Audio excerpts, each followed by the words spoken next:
everybody? Sportsduude here, and we are back for the Sportsduudes podcast, episode number 12. We are here again today with, of course, more topics to discuss in the sports world today.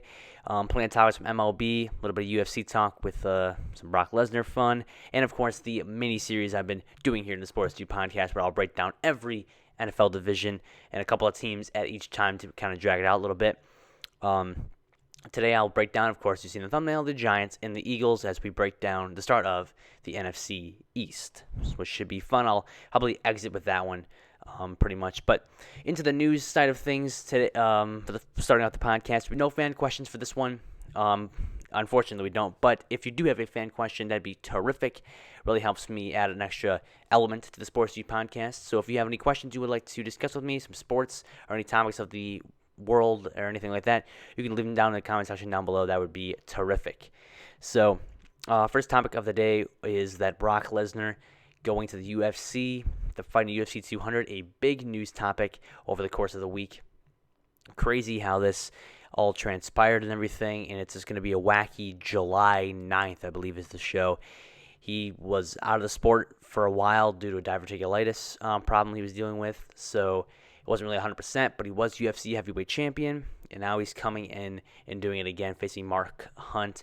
That should be a battle, and very interesting to see how he's going to do since he's been gone for a very long time. So that's going to be definitely interesting, and he's making a name for himself as just one of those premier athletes right now, one of the top names in all of wrestling and, of course, MMA as well. So very interesting there. Should be a great July 9th, I'll tell you that much. But another news topic today was the Brawl, the MLB Brawl right there between Manny Machado and Yordany Ventura. It started with Ventura throwing a ball inside a couple of times Machado and then ended up walking him, I think, or something like that. And then Ventura ends up throwing one behind him. Machado, they go at it and then ends up getting Machado 4 games suspended, and Ventura gets 9 games suspended. Ventura's kind of got this thing now where he's kind of a dirty player, and I can kind of see why. He's done this a few times.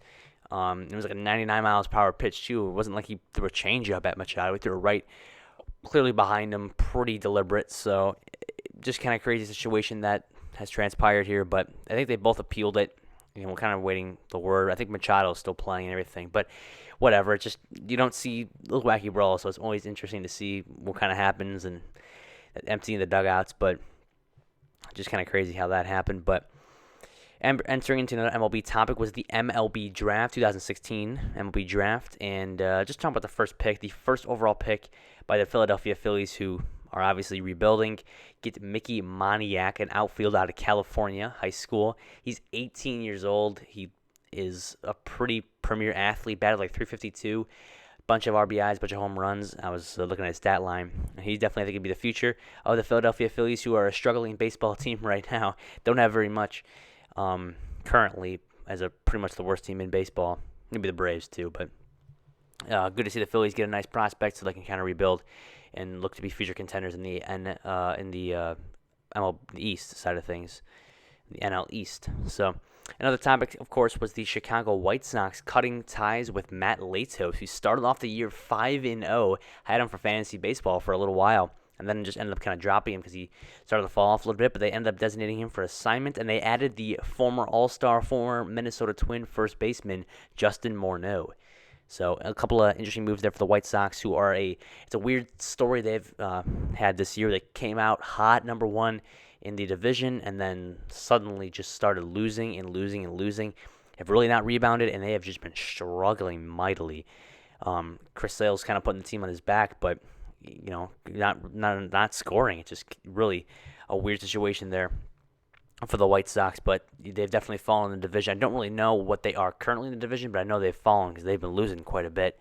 I think at one time it was like 11 out of their last 12 games. Pretty substantial amount right there. And of course, every single week we always talk about the NBA Finals. The Warriors up 2, or now I think it's 3-1 now. I think they got 3-1. I don't even remember. I'm pretty sure it's 3-1. Warriors over the Cavs so far. We got Draymond Green and LeBron James situation. The NBA officials are pretty looking into it. I don't know. I think Draymond Green's a little bit of a dirty player, but I'm thinking the Warriors can clean this up, and they're going to probably get the job done, I think, real soon. I don't think this is going to a Game 7 or anything like that. I think they can maybe get the job done. They're looking on fire right now. They just got the win. I think was it Wednesday they just played maybe? Trying to remember. I think they're up 2-1 or they're up 3-1. Don't really remember, but I think, like I said, they're probably gonna get the W. I don't see the Cavs getting the job done, even though the Cavs, I feel bad for them because they don't win very much. The city of Cleveland, but and the Warriors get the job done. Like I've mentioned countless times before, it's been a wacky series, and of course the drama is already filing in. So, and then the NHL side of things to wrap up the news here in the Sports Dude podcast. The Penguins are over the Sharks right now, 2-1. Sharks got the win a couple of days ago. And my pick is still the Penguins as well. I got a comment a little while back saying hopefully the Sharks will get the W. Going to be a little hard when you got Sid the Kid, one of the best players in the NHL, if not the very best. Like I said, not really brushed up on my NHL as of late, but look for the Penguins to get the job done, though. Let the Sharks come from behind, but I'm looking for the Penguins to get the job done there. Doesn't really, I don't really see it any other way. I'll be perfectly honest. And that's basically going to be it. Since we have no fan questions today, I really don't have anything else. In terms of news for myself, like I said, I will be starting the Texas Rangers franchise really soon. I got that episode in there. Just got to get all the stuff together, just edit that down, and I'll get that out for you guys. And then, I got no Let's Play ideas. So if you have any more ideas, you can drop them in the comment section down below. I was kind of rifling through some NCAA Dynasty rosters. None of them are complete yet. So, but I'm really intrigued and really kind of excited to maybe do that. So that could be a Let's Play that I'm looking forward to do. So that could be definitely an option. Of course, I have this UFC game here I'm looking at right now. Could be an option as well to do that. So if you have any suggestions or anything you'd like to see, you can drop that in the comment section down below. That would be terrific. And, it's basically going to kind of wrap it up here. We got, of course, finishing off here with the Giants breakdown. Of course, the Eagles breakdown as well. Watching, by the way, a great show on the NFL Network, Top 100 Players of 2016, really kind of gets me back into my football mode. So this has really kind of helped me out, just kind of breaking down some of these teams. Really a great series. They break down 100 best players in the NFL of 2016. That's really cool. Really, I like the highlights and everything like that. So kind of gets me in my football mode, gets me energized, talking about some football as we kick it off. We're waiting down to the kickoff of the NFL year. So without further ado, let's jump right into it. We got the New York Giants here. We'll break down some of their playmakers, of course, Odell Beckham Jr., if not one of the best receivers in the game, probably top 5. Don't think he's number 1, but a guy who's got terrific hands, an unbelievable route runner, and a guy who's made sick, unbelievable catches. Victor Cruz, to one of those guys where he could rebound. Interesting to see how he'll do after a significant injury he was overcoming. So we'll see how he can kind of rebound here. Could be a good threat to opposing defensive backs. Speaking of defensive backs, their cornerback, Dominique Rodgers-Cromartie, one of the game's best, a former Arizona Cardinal himself, has played very well last season as well. Look for him to have another great year, maybe a Pro Bowl caliber year himself. Of course, Eli Manning. The story of him, he throws a lot of interceptions. That's been kind of the case for the Giants. They've struggled in recent years with that as well. Intrigued to see how he's going to perform. It's kind of an up and down every year for Eli Manning. Sometimes they're in the playoffs, sometimes they're 6-10, or sometimes they're 7-9, kind of hanging around. The defense too, not much on the defensive side that I'm really looking for. We have Oliver Vernon, the former Miami Dolphin, who's a pretty good linebacker himself. Landon Collins, safety. And then Janoris Jenkins, the former St. Louis or Los Angeles Ram. So not much there for the Giants that's really going to propel them. I mean, Rashad Jennings, a running back, had an okay season, really kind of up and down. Some games did well, some games kind of didn't. So I look for them to have another strong year in the offensive side of things. I think Eli will do okay. Good enough for, I think, Odell Beckham to have a really strong fantasy football year and a good year all around. I expect a Pro Bowl caliber year for him.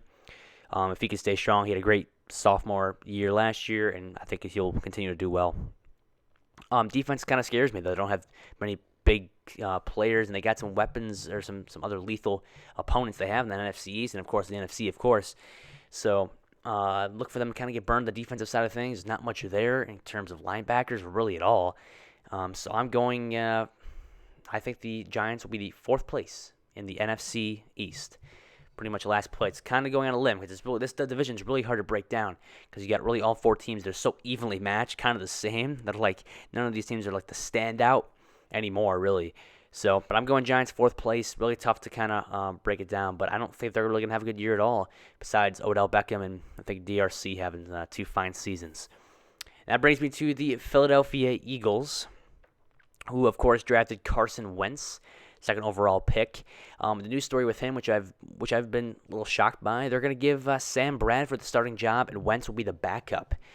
Very intriguing there. Sam Bradford was wanting to be traded when they did draft Carson Wentz. A little intrigued to see how it's going to definitely happen. It's going to be definitely a storyline. The drama filled a little bit. Sam Bradford's not really the answer. I mean, for the Philadelphia fans out there, he's really not the answer. He just struggled, obviously, with the injuries, obviously with interceptions, all that kind of stuff. That's why they drafted Wentz. He's definitely the future. I think if they give him a couple opportunities, he could do well.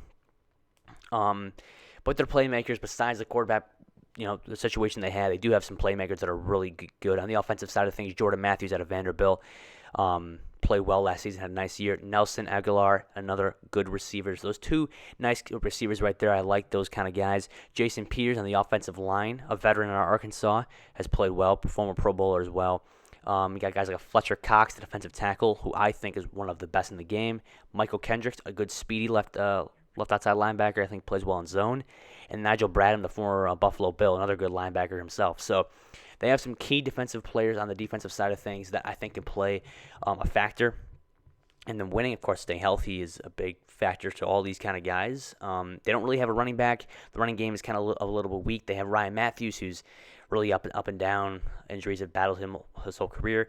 Darren Sproles has really never been a number 1 guy, more of like the 3rd down kind of guy and like a punt returner. It's kind of what he specializes in. It's going to be interesting to see how Doug Peterson, the new head coach of the Eagles with Chip Kelly gone now, he's the new head coach. See how everything's going to kind of play out with him. But I picked the Eagles, by the way, in 3rd place in the NFC East. I picked them over the Giants simply because I think they're going to have a better year in the defensive side of things. And I think just some of those playmakers, I think the future is bright for them. And I think there are a couple of the players they have will put them over the edge. I'm not looking for 10-6, but I think they'll have a decent season, maybe an 8-8, maybe a 7-9 for them. If they start Bradford, it could be maybe 6-10, but the future is definitely bright when you have Carson Wentz. You draft him pretty high, and I look for him to have a good year. People were actually saying that Carson Wentz could have been better than Jared Goff, if you really kind of break that down. So maybe we'll see. Those 2 quarterbacks will kind of battle it out once Wentz kind of gets his opportunity to shine, but should be interesting, and I'm picking them 3rd in the NFC East. So that's going to wrap it up for the Sports Dude podcast. We will break down the Washington Redskins and, of course, the Dallas Cowboys in episode number 13 that will be. So hope you guys enjoy. As always, thank you for watching. Make sure, if you have not already, go ahead and subscribe down below. You should hit that like button and follow me on Twitch. Once again, the Sports Dude podcast is not really, I don't recommend just straight watching this. We're at like 13 minutes here, so if really what it is to just kind of put it in your headphones and just kind of listen to it by doing something else, like a regular podcast. Hear my beautiful voice talking about some sports topics, which I enjoy doing. Thank you guys for making that all possible for me. I really cannot say thank you enough. I appreciate that. Have a great day, guys, as always, and I'll talk to you guys later. Take care.